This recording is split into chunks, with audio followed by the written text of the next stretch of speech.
Shalom Bapak Ibu dan saudara-saudara yang kekasih dalam Tuhan Yesus Kristus.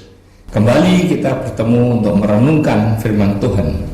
Tapi sebelumnya marilah kita berdoa menghampiri hadirat Tuhan agar kita diberi hikmat untuk dapat mengerti firman ini. Bapa kami yang ada di dalam kerajaan surga yang mulia, terima kasih ya Tuhan, kami selalu bersyukur Tuhan, tak henti-hentinya kami bersyukur atas segala kebaikan-Mu, kemurahan-Mu, berkat-Mu, pemeliharaanmu ya Tuhan. Dan hari yang selalu baru Kau berikan kepada kami ya Bapa. Kali ini ya Tuhan, kami ingin belajar tentang firman-Mu Bapa. Urapi lidah dan bibir hamba-Mu supaya apa yang hamba-Mu katakan sesuai dengan keinginan hati-Mu dan kehendak-Mu ya Tuhan. Begitu juga Roh Kudus, urapilah hamba-Mu dan juga anak-anak-Mu yang mendengarkan firman ini, berikan mereka hikmat supaya mereka mengerti akan kebenaran firman-Mu dan melakukannya dalam kehidupan mereka sehari-hari. Berbicaralah Tuhan, kami ingin mendengarkan dalam nama Tuhan Yesus. Kami berdoa dan mengucap syukur. Amin. Saudara-saudara, topik renungan kali ini adalah bukalah pintu hatimu. Dalam Wahyu 3 ayat 20 ditulis, lihat, aku di muka pintu dan mengetok. Jikalau ada orang yang mendengar suaraku dan membukakan pintu, aku akan masuk mendapatkannya dan aku akan makan bersama-sama dengan dia dan ia bersama-sama dengan aku. Saudara-saudara, orang yang mengetok pintu rumah seseorang berarti dia ingin bertamu atau hanya sekedar bertemu untuk berbicara singkat. Namun dalam ayat ini jelas bahwa Tuhan Yesus ingin masuk untuk mengajak pemilik rumah yaitu saudara dan saya untuk makan bersamanya. Tuhan Yesus sendiri yang mengetok dan sudah berdiri di muka pintu, yaitu pintu hati saudara dan saya. Semula orang mengira lukisan Tuhan Yesus mengetok pintu dari Holman Hunt adalah kesalahan si pelukis karena tidak adanya handle di luar pintu yang diketok Tuhan Yesus. Namun ternyata memang sang pelukis dengan sengaja tidak menambahkan handle pada pintu itu karena itu adalah pintu hati saudara dan saya yang tidak dapat dibuka dari luar oleh siapapun, sekalipun itu Tuhan Yesus. Hanya saudara dan saya sendiri yang dapat membukanya dari dalam pintu hati kita. Ditulis dalam ayat itu, Tuhan Yesus berkata, jika ada orang yang mendengar suaraku dan membukakan pintu, maka aku akan masuk dan makan bersamamu dan engkau bersamaku. Saudara, ada 3 kemungkinan respons dari orang yang diketuk pintu hatinya oleh Tuhan Yesus. Yang pertama, dia tidak mendengar karena mungkin ada suara musik yang keras atau dia sedang berada jauh dari pintu itu maupun sedang sibuk mengerjakan sesuatu. Yang kedua, dia mendengar tetapi tidak mau membukakan pintu karena mungkin dia mengintip dan tahu bahwa yang mengetok pintu adalah orang yang tidak diingini untuk dia temui. Yang ketiga, mendengar dan membukakan pintu sehingga Tuhan Yesus akan masuk dan mengajak dia untuk makan bersamanya. Marilah kita ulas. Saudara dan saya tidak mendengar ketukan pintu Tuhan Yesus karena saudara dan saya masih disibukkan dengan urusan-urusan duniawi, sibuk dengan pekerjaan dan urusan-urusan lainnya sehingga malas untuk membuka pintu hati kita. Selain itu, mungkin saudara dan saya masih senang menikmati hidup dalam dosa dagingan, berzina, berselingkuh, berpesta pora, menipu, mencuri, korupsi, mengutamakan uang di atas segala-galanya dan sebagainya.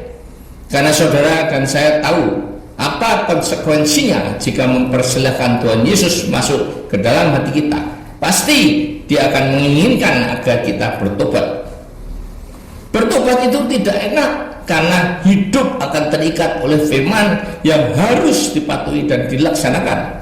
Perintah dan ketetapan Tuhan ini dan itu harus hidup benar dan kudus sehingga tidak dapat melakukan kesenangan-kesenangan duniawi seperti yang masih dialami saudara dan saya sampai sekarang. Atau nanti saja jika aku sudah selesai kuliah, atau kalau sudah mendapatkan jodoh dan menikah, nanti saja kalau aku sudah punya anak, nanti saja kalau aku sudah bekerja, nanti saja kalau cucu-cucuku sudah besar, nanti dan nanti terus sampai sudah terlambat saatnya saudara dipanggil Tuhan. Yang kedua, mendengar tetapi tidak mau membuka pintu hatinya.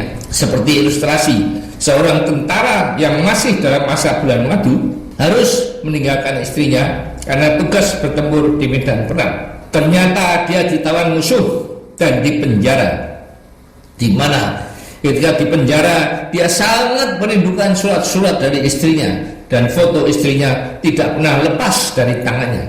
Dan betapa senangnya dia setelah 3 tahun dia dibebaskan dari tahanannya.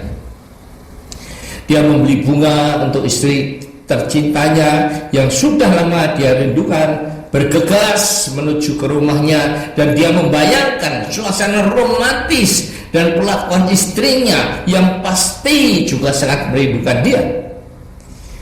Dia ketuk pintu rumahnya dan mendengarkan derap kaki seorang yang dia kenal sebagai derap kaki istrinya. Dia sangat antusias untuk dapat memeluk istrinya, melepaskan kerinduannya yang terpendam selama 3 tahun.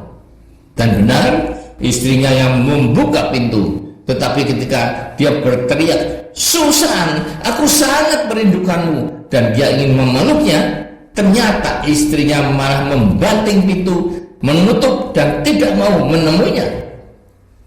Saudara, betapa remuk dalam hatinya karena ternyata apa yang dia bayangkan ketika bertemu istrinya tidak sesuai dengan kenyataan yang terjadi.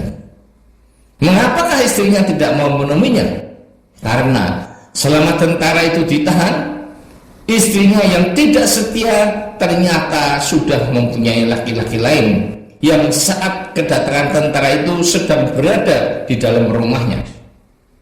Saudara-saudaraku, sama seperti istri yang tidak setia itu, sekalipun kita mendengar suara Tuhan yang mengetuk pintu hati saudara dan saya, namun tidak membiarkan dia untuk masuk ke dalam hati saudara dan saya, karena sudah ada tuan yang lain, yaitu iblis yang sudah menguasai hidup kita. Saudara dan saya sudah dibutakan oleh ilah modern zaman ini, yaitu jabatan, uang, seks, okultisme, narkoba, alkohol, atau perjudian yang membuat saudara dan saya tidak mau membukakan pintu hati yang terketok Tuhan Yesus.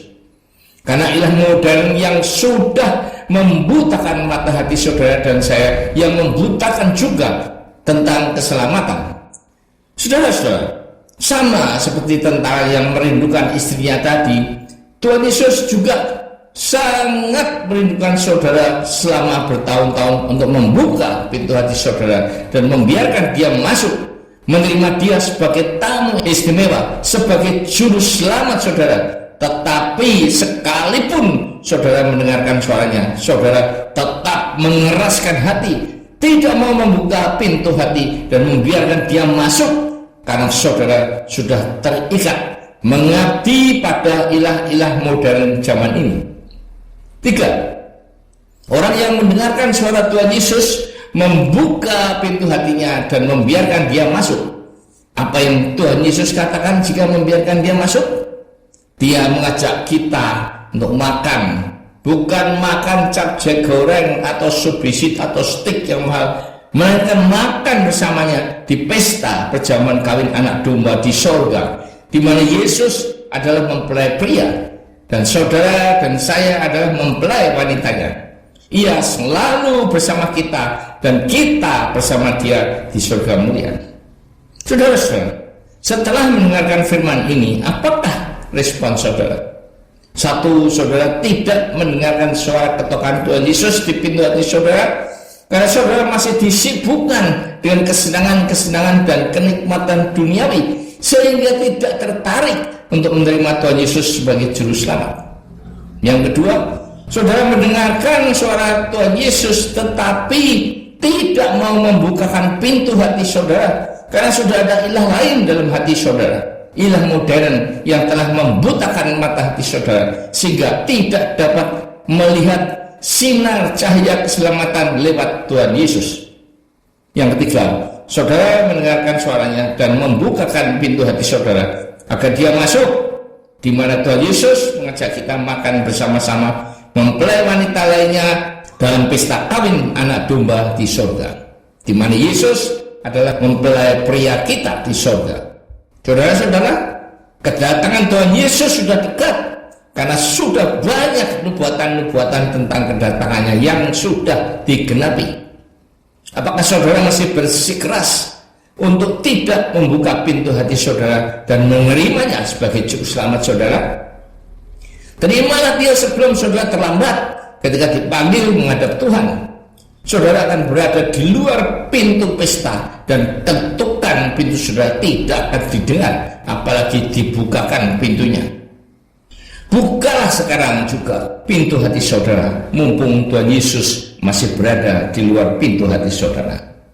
Dan berbahagialah bagi saudara-saudara yang mendengarkan suara ketukan pintu dan membuka pintu hati saudara, serta mempersilahkan Tuhan Yesus masuk, sehingga saudara dapat ikut makan di dalam pesta perjamuan kawin anak domba. Untuk itu bertahanlah, tetap hidup di dalam iman, bukan dengan penglihatan, sampai saatnya tiba saudara akan dapat mengikuti pesta kawin anak domba Sang Juru Selamat, Tuhan Yesus Kristus, yang juga adalah mempelai pria saudara dan saya di surga. Amin. Marilah kita berdoa. Tuhan, terima kasih atas firman-Mu. Roh Kudus, tolong jamahlah mereka yang sampai saat ini masih mengeraskan hatinya, tidak mau membuka pintu hatinya untuk mengaku dengan mulut bahwa Yesus itu Tuhan dan percaya dalam hatinya bahwa Allah telah membangkitkan dia dari orang mati sehingga mereka diselamatkan. Dan bagi mereka yang sudah menjadi mempelai Kristus, jauhkanlah mereka dari godaan dan cobaan iblis. Mampukan mereka untuk hidup dalam iman, bukan hidup dalam penglihatan, menantikan destiny hidup yang finishing well. Kami juga berdoa bagi mereka yang sakit, baik secara jasmani maupun rohani, seperti luka batin. Jamahlah dan sembuhkanlah mereka dalam nama Tuhan Yesus yang bilur-bilurnya menyembuhkan. Engkau yang menjadi terkutuk dengan tergantung di atas kayu salib telah mengambil alih semua kutukan anak-Mu yang terkena kutuk turunan atau kutuk apapun juga.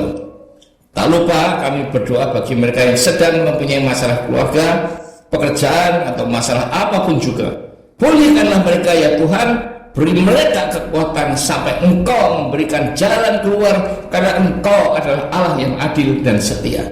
Tuhan, hamba-Mu berhenti berbicara, namun Roh Kudus tetaplah bekerja untuk memimpin anak-anak-Mu yang mendengarkan firman ini, agar mereka tetap Kau mampukan untuk hidup dalam kebenaran dan kekudusan dalam menantikan perjamuan pesta kawin anak domba di surga nanti. Amin.